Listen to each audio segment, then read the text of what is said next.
Assalamualaikum warahmatullahi wabarakatuh. Selamat siang.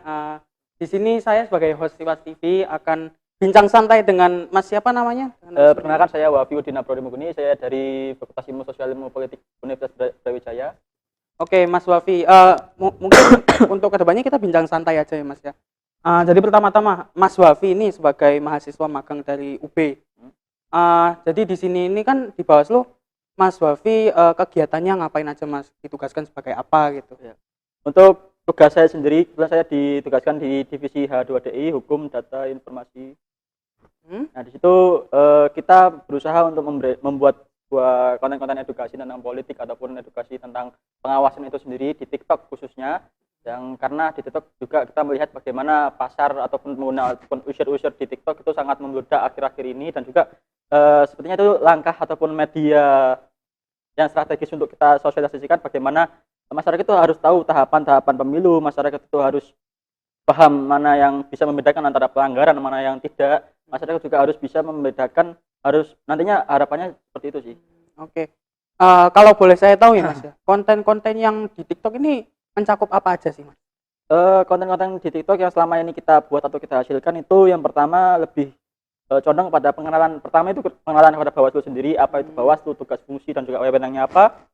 Lalu bagaimana cara kerja Bawaslu dan juga divisi-divisi yang ada di Bawaslu sendiri. Lalu selanjutnya lebih kepada pengenalan tahapan-tahapan dari pemilu itu sendiri. Masyarakat seperti yang telah kita cari tahu, masyarakat lebih tahunya pemilu itu pas hari coblosan atau hari H. Namun semestinya itu pemilu itu bukan hanya pada saat coblosan atau pada saat pemilihan langsung, namun ada juga namanya verifikasi partai politik, atau juga namanya pendaftaran partai politik dan lain sebagainya. Jadi prosesnya itu sangat-sangat panjang, dan juga di situ kita mengenalkan atau membuat konten bagaimana masyarakat juga ikut mengikuti apa yang sedang ada di KPU, apa yang sudah dilakukan, tahapan-tahapan apa aja dalam pemilu tersebut, sehingga nantinya diharapkan masyarakat itu tahu dan juga masyarakat itu ikut turut serta menjadi pengawas partisipatif. Seperti itu sih. Oke, menarik ya, Mas ya. Jadi kemarin ini Mas Wafi ini di sini udah berapa bulan? Saya sendiri dan tim saya, kelompok saya itu sudah 2 bulan di sini. Oke. Tahapan-tahapan apa saja, Mas, dalam pemilu yang udah dilewati? Ya, selama saya di sini atau selama saya menjalankan kegiatan PKM atau magang ini, tahapan-tahapan yang sudah saya lewati adalah pendaftaran partai politik sebelumnya, lalu verifikasi administrasi. Mungkin sudah itu saja. Oh, cuma itu aja, Mas ya. Oke. Nah, kan Bawaslu ini identik dengan apa namanya pengawasan ya.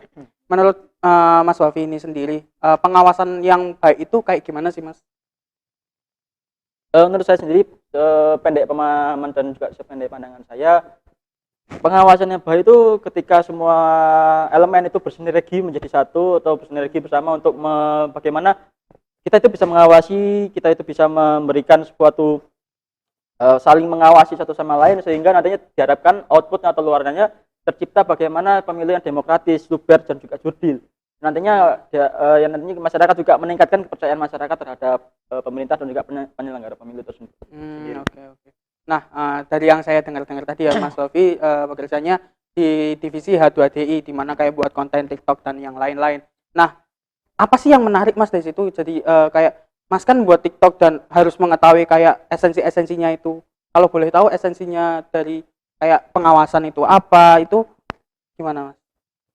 Untuk esensi dari TikTok sendiri seperti yang sudah saya bilang tadi, bahwa fungsinya, hal yang menarik dari pembuatan TikTok ini, sebelumnya kita lihat bahwa di TikTok itu orang-orang rata-rata menggunakan joget-jogetan ataupun goyang-goyangan sebatas game. Namun di sini kita mencoba bagaimana mengkonsep sebuah edukasi tentang pengawasan ataupun tentang Bawaslu sendiri dengan media-media yang kiranya sangat edukatif dan juga unik, dan juga gampang untuk supaya orang tersebut tidak bosan ataupun tidak langsung skip scroll gitu. Jadi kita berupa kayak wawancara langsung dengan masyarakat ataupun wawancara langsung dengan partai politik dan dari berbagai sudut pandang, sehingga masyarakat tahu bagaimana dinamika politik di Indonesia ini. Oke, dinamika politik ya.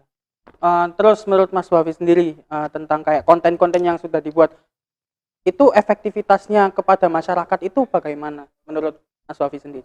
Karena untuk efektivitas ya, Hmm. sejauh sependek pemahaman saya untuk efektivitas sendiri karena saya belum menakar seberapa efektifnya konten-konten yang dibuat oleh divisi kami. Mungkin dari jumlah yang kita lihat dari jumlah penonton ataupun dari jumlah pengikut di TikTok sendiri mungkin saya rasa masih kurang efektif karena mungkin kurang banyak untuk di-share ataupun kurang banyak untuk dipublikasikan lebih banyak. Jadi mungkin PR selanjutnya adalah bagaimana cara kita mempublish ataupun mempublikasinya seluas mungkin sehingga menjangkau banyak orang nantinya.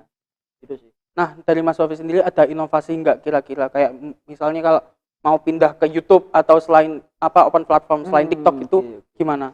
Ada inovasi nggak? Untuk inovasi di media sosial lainnya sebelumnya di Bawaslu sendiri sudah memiliki sebelum adanya TikTok. Jadi Bawaslu sudah memiliki Siwas TV di YouTube, di Instagram, Twitter dan juga Facebook mereka sudah memiliki semua. Tapi yang kurang memang di TikTok kan. Makanya kita membuat TikTok dan bagaimana kita memanage TikTok tersebut sebagai sebuah media yang efektif untuk memberikan edukasi pengawasan terhadap kepada masyarakat. Oke, terakhir ini apa namanya? Dari kayak proses magang yang Mas Wafi udah jalanin gitu, apakah ada hal yang menarik selama pengawasan gitu atau gimana selama tahapan-tahapan kemarin? Yang menarik adalah mungkin pas saya tim saya membuat konten tentang pos pada masyarakat tentang kita tanya-tanya langsung kepada masyarakat apakah mereka tahu tentang pemilu tahun berapa dilaksanakan, pemilu harapannya kepada pemimpin ataupun presiden dan calon presiden ke depannya bagaimana, dan setelah dilihat mereka pun sudah paham akan pemilu tahun berapa, tapi mereka masih sedikit kurang memahami bagaimana bagaimana pemilu tersebut menjadi wadah untuk mereka menyalurkan aspirasi mereka.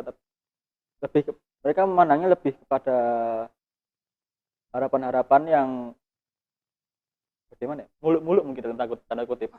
Jadi kayak cuma awang-awang aja ya Mas ya. Jadi belum memiliki kejelasan lah dalam pandangan depannya. Jadi apa ya, kayak mereka cuma nggak sepaham, pemahamannya nggak luas banget, cuma kayak sekedar tahu aja gitu ya.